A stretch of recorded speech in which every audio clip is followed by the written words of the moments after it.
Y nos ponemos a hablar. ¿Qué me preguntarías? Te habías retirado, escuché. Esta es la primera pregunta. Esa es la primera pregunta. La verdad es que hice un cambio de ciclo, yo creo. Yo creo que la evolución de un ser humano, y sobre todo a nivel profesional, tiene distintas etapas. Creo que es importante darte cuenta de ellas, ¿no? Y tener claro que esas etapas tienen que dejar paso a otras, donde realmente vas a descubrir espacios que no conocías, donde te vas a dar tiempo para cosas... ¿Eso qué es madurez? Yo creo que es aprendizaje, yo creo que es evolución. La palabra madurez a veces tiene como un contenido un poco peyorativo, ¿no? Como de alguien que está como ya sedimentado, instalado. No necesariamente tiene que ser así, ¿no? Yo creo que no. Hay gente mayor que no es madura y hay gente joven que es madura. Sí, exactamente. Yo creo que tengo un punto siempre de... Siempre soy un poco como una niña, ¿no? O sea, yo creo que en algunos aspectos no voy a madurar nunca, porque esa parte lúdica no la quiero perder, y porque eso es lo que me conecta y me pone... en contacto con el alma de Neo y Alma, que son mis nietos, y de tanta gente que todavía piensa que ese ser que está ahí y que nació y que tuvo una etapa de su vida de plenitud no tiene por qué sentirse nunca arrinconado. En ese sentido creo que nunca voy a madurar, pero sí es cierto que hay una evolución. Y tú notas que lo que estás haciendo, que a lo mejor tiene un ciclo que se está agotando. Y en cambio notas que hay otras vibraciones dentro de ti y que hay otras cosas que te están llamando para que les hagas caso y para que les dejes su sitio. Y creo que eso es el cambio de ciclo. Los artistas a veces tienen miedo a ese cambio. En general el ser humano es miedoso, ¿no? Tiene miedo a dejar las zonas de confort y entonces... Hablas de miedos. Hace años atrás, alguien me dijo una vez que el escenario era de los tímidos. ¿Eso es cierto en tu caso? Yo creo que no. El escenario es de los seres libres, o debería de ser de los seres libres. La timidez es algo con lo que uno tiene que trabajar. La timidez es algo que te acompaña a lo mejor en una etapa de tu vida o siempre, pero que a lo mejor no atañe al escenario, sino al estar en un restaurante y que te dé vergüenza ir al baño porque te van a mirar, ¿no? Cosas tan simples como esas. Y yo creo que es bueno trabajar en la timidez, porque a veces la timidez es un freno que tú mismo te pones. En el escenario yo creo que uno tiene que ser todo menos tímido, tienes que ser muy auténtico, muy libre, muy espontáneo, tener mucha confianza en lo que está ahí. Te preguntaba porque hay mucha gente que tiene esa dualidad. En su vida personal es retraído, aparentemente tímido, lo que se conoce como tímido, pero cuando sale al escenario cambia por completo y es otra persona, se desdobla completamente. Por eso era la pregunta. Eso pasa mucho con los actores, ahí tienes mucha razón. Yo tengo muchos amigos actores, porque además he hecho teatro con ellos, por ejemplo con José Sacristán, con mucha gente, grandes actores. Y el actor sí es cierto que siempre se refugia en el personaje, ¿no?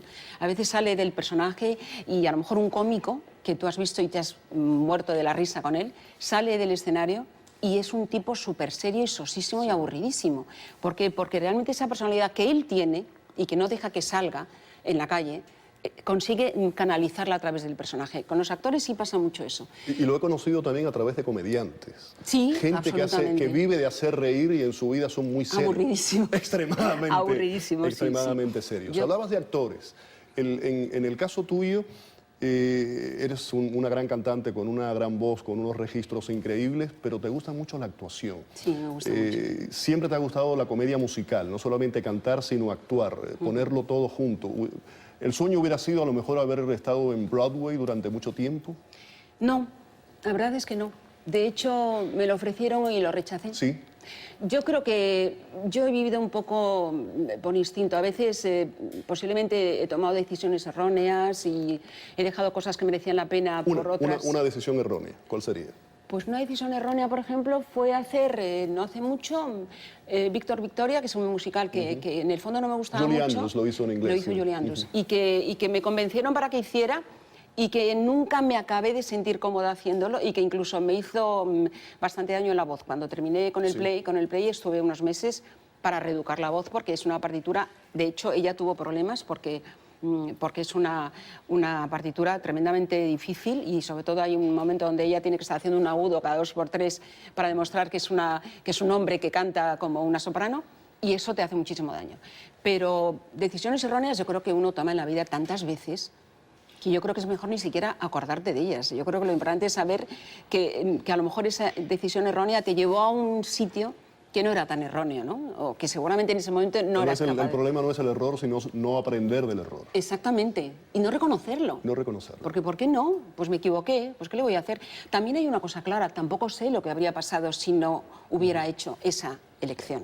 Como tampoco lo sabemos y no tenemos como el paralelo, ¿no? Como no tenemos dos imágenes paralelas de lo que podría ser tu vida con lo que decidiste y con lo que dejaste de decidir, lo mejor es pasar página, pasar ciclos y pensar en el futuro y darte la oportunidad de corregir en la medida que puedes. Por ejemplo, yo sé que como madre tuve muy poca oportunidad de estar cerca de Ivana, como me hubiera gustado, y yo sufría mucho. ¿Te arrepientes de eso?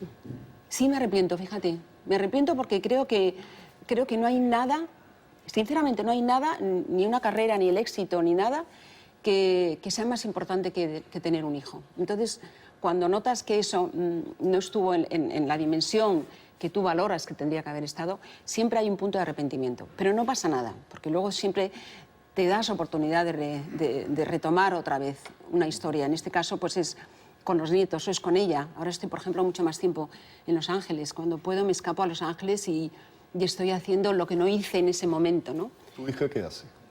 Ivana hace de todo, porque es también muy transversal. Ella es una artista absoluta. Ella estudió en Berklee College of Music, hizo 2 carreras allí, composición para banda sonora de películas y producción. Es cantante, canta que te puedes morir, es compositora, es una madre espléndida. Y ahora está estudiando algo tremendamente interesante que es programación, porque le gusta mucho la inteligencia artificial y todo ese tipo de cosas. O sea que es una niña complicadita, muy completa. Me ha salido muy bien. ¿Qué quieres que te diga? Qué bien. Hablábamos de los musicales. Víctor, Victoria. Evita, ¿qué significó? Hombre, Evita yo creo que fue la gran oportunidad. La gran oportunidad para convertirme en algo que después me permitió andar por un sendero, ¿no? Me abrió las puertas de los grandes teatros. Cuando yo empecé a cantar, realmente yo empecé a cantar porque siempre cantaba, porque tenía que hacer algo, porque me había separado muy pronto, tenía que sacar adelante a Ivana y me salió ese trabajo. O sea, yo realmente el primer trabajo que me salió en serio fue el de cantante, aunque suene así de raro. Y hoy en día la gente dirá, esta chica, qué cosas, ¿no? Pero sí es cierto que ahí empecé a encontrar un camino, ¿no? Y a partir de ahí ya no me pregunté nada más. Seguí, cantaba, el escenario me gustaba la música, me gustaba viajar, me apasionaba. Empecé a viajar y dije, por Dios, si es que esto es lo que más me gusta del mundo, ¿no? Y la verdad es que en ese momento pues, no piensas nada más. A partir de un momento es cuando te das cuenta de que efectivamente eso te está ocupando demasiado sitio, demasiado espacio y que hay cosas que estás dejando por el camino, ¿no?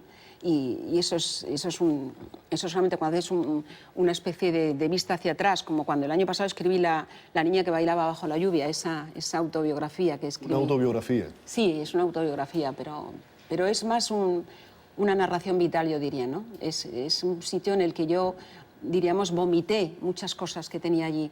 Cosas que tenías atragantadas. Cosas que tenía atragantadas, de pérdidas, de ausencias, de momentos de crisis, ¿no?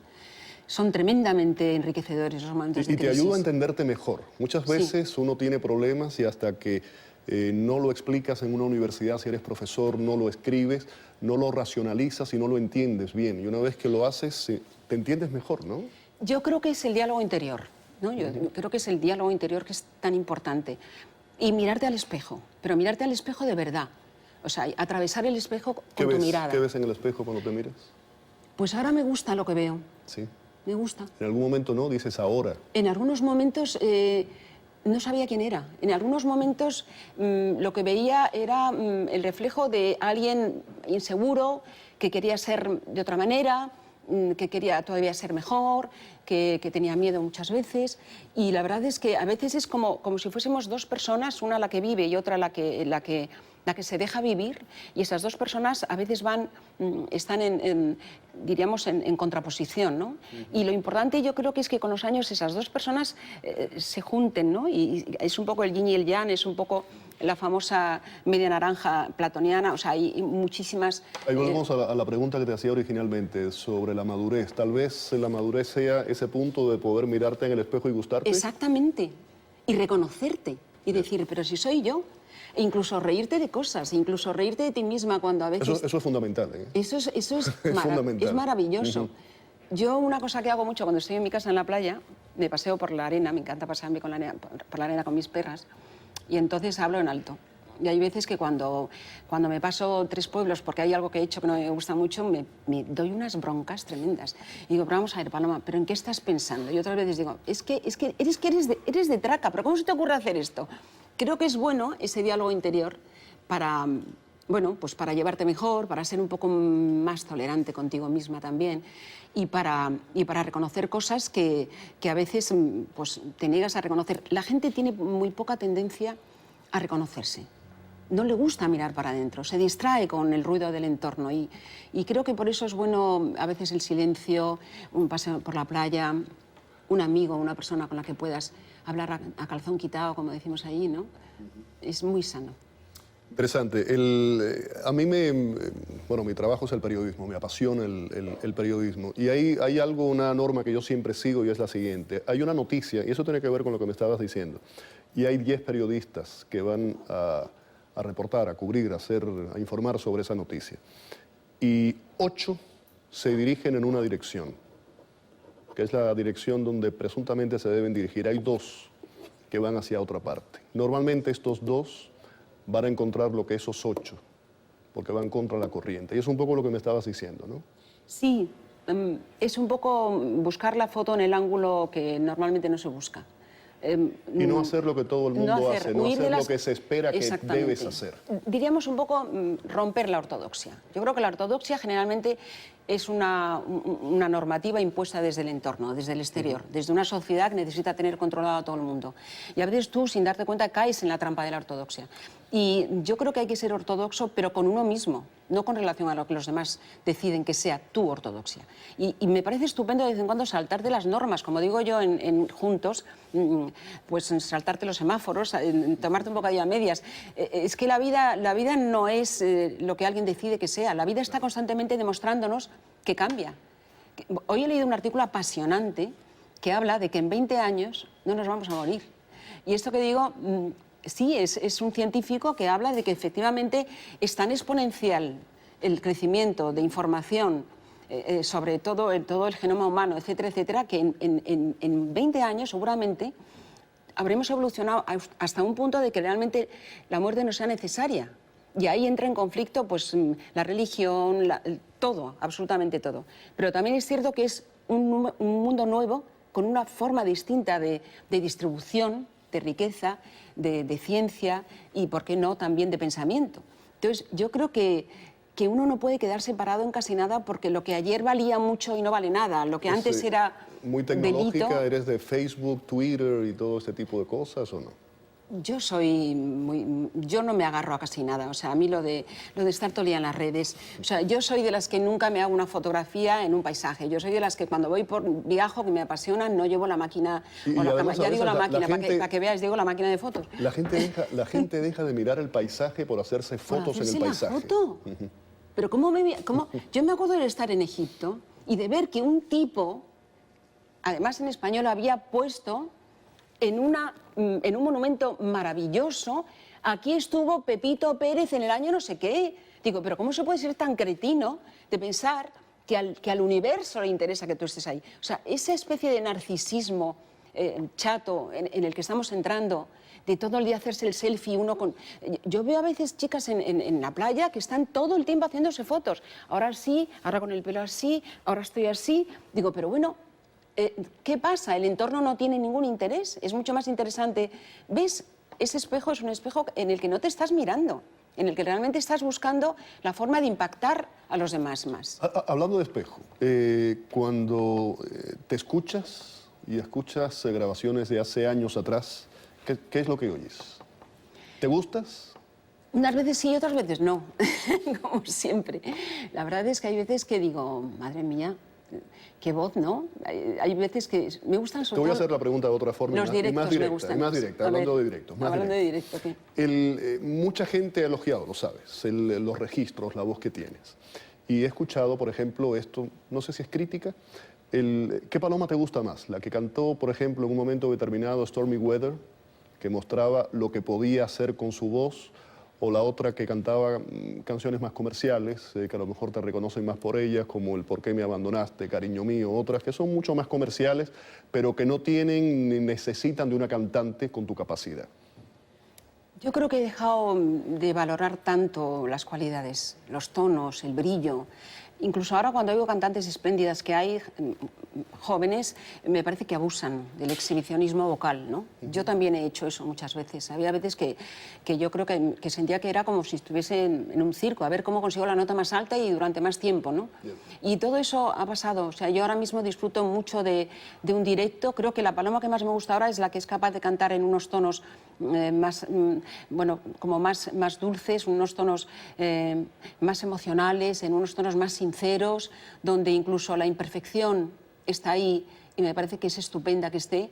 Creo que esa es la paloma que me gusta, la paloma que no busca la perfección, la paloma que no busca la complacencia y el juicio externo, sino la paloma que cuando canta siente y comunica, ¿no? Que es lo que estoy haciendo en estos últimos años de mi vida, sobre todo.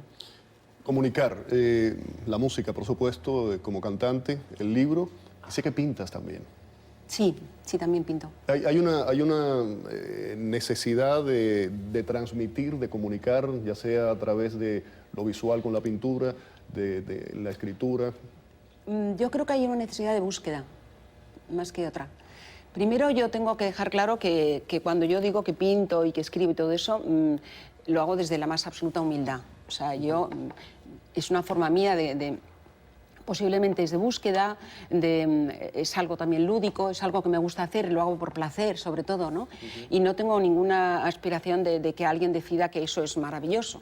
Si alguien compra un cuadro mío, me sorprende, porque me parece que no tiene ningún mérito. Sencillamente me gusta jugar con los colores, con las texturas, con todo lo que es esa naturaleza tan generosa que yo tengo delante de mi vista todos los días. Hago esas cosas porque desde muy pequeña me gustó hacerlo y me parece que me merezco un espacio para ello y eso forma parte de ese cambio de ciclo que te hablaba, donde quiero dedicarme a otras cosas y donde ahí, sobre todo, lo que haces es aprender. Buscar, descubrir, aprender, disfrutar. De pronto encuentras algo y dices, contra, qué bonito es esto, ¿no? A veces, ahora estaba repasando mi libro porque lo tenía que entregar a la editorial ya hace como una semana y había de pronto frases que decía y conceptos que decía, me gusta esto que he escrito, ¿no? ¿Esto lo he escrito yo? Otras veces digo, bueno, pues esto no, aquí te pasaste un poco, aquí yo creo que podías eliminar 2 o 3 adjetivos porque eres un poco barroca, tal. O sea, me parece un ejercicio muy bonito, apasionante y me remite a esa zona más íntima y más privada de mi vida que no he tenido con la música, que es ese sitio pequeño en el que tú estás allí. Yo los linces los pongo en una mesa como esta, no como esta, porque está muy bonita, y pongo 4 mesitas y lo pongo encima.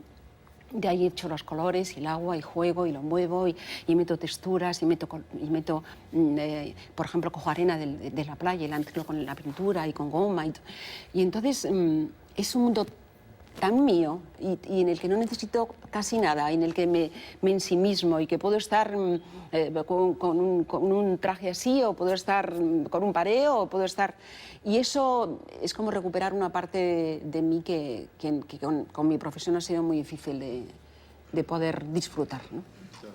Mencionaba al principio del programa, este es un programa político. Aquí hablamos de política todos los días. ¿Te interesa la política? ¿Quieres hablar algo de política? ¿Huyes de eso? ¿Piensas que no...? Vamos a ver, la política, ¿cómo no te va a interesar? Si la política es la que marca la vida de la mayor parte de los ciudadanos, para bien y para mal.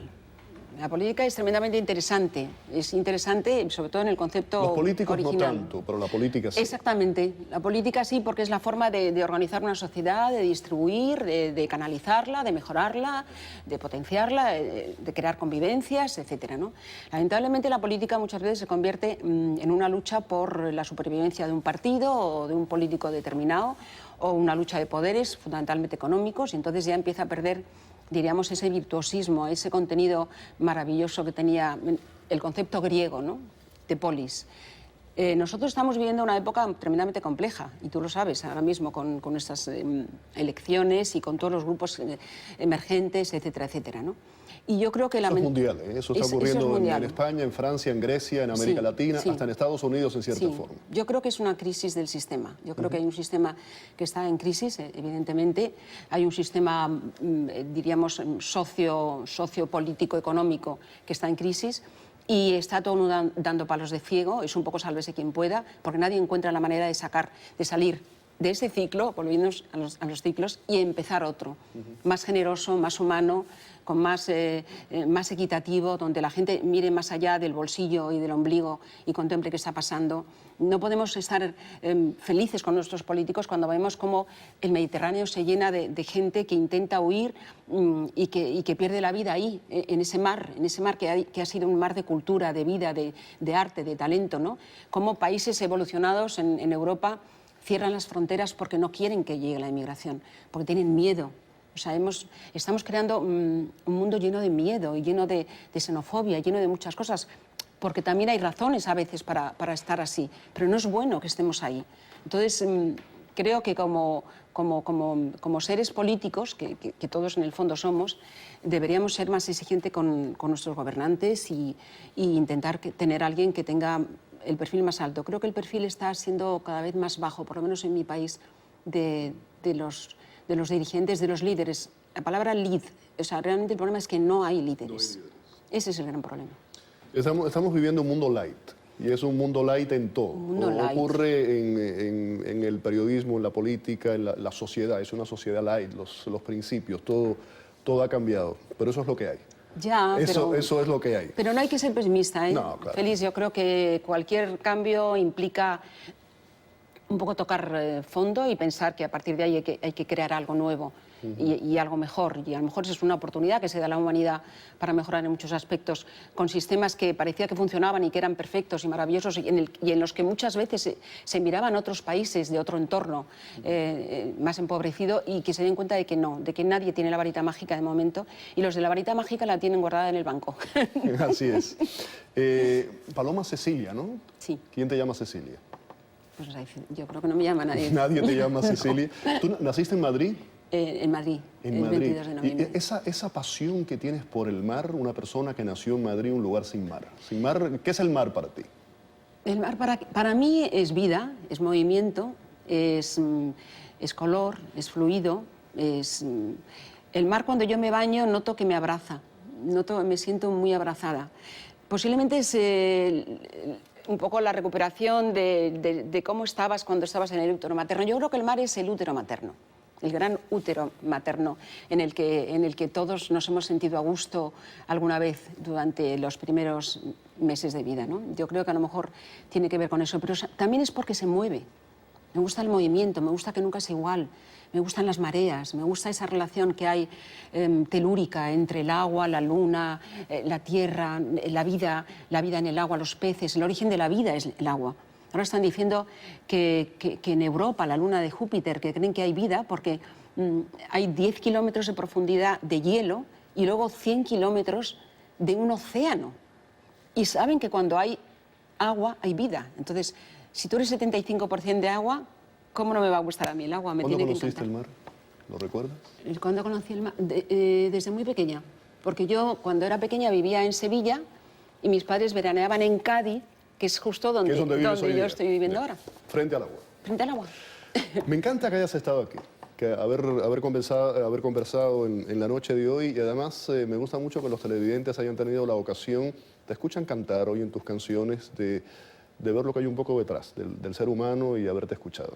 Yo también he estado muy feliz de estar aquí, de verte después de tantos años. Hacía muchísimo tiempo que no nos veíamos y, no hablemos de años. Y me encanta, sí, hay que hablar de todo. Y me encanta verte con este programa y ver que el tiempo ha sido muy generoso contigo. Muchas gracias. De nada. Vamos a la pausa. Volvemos.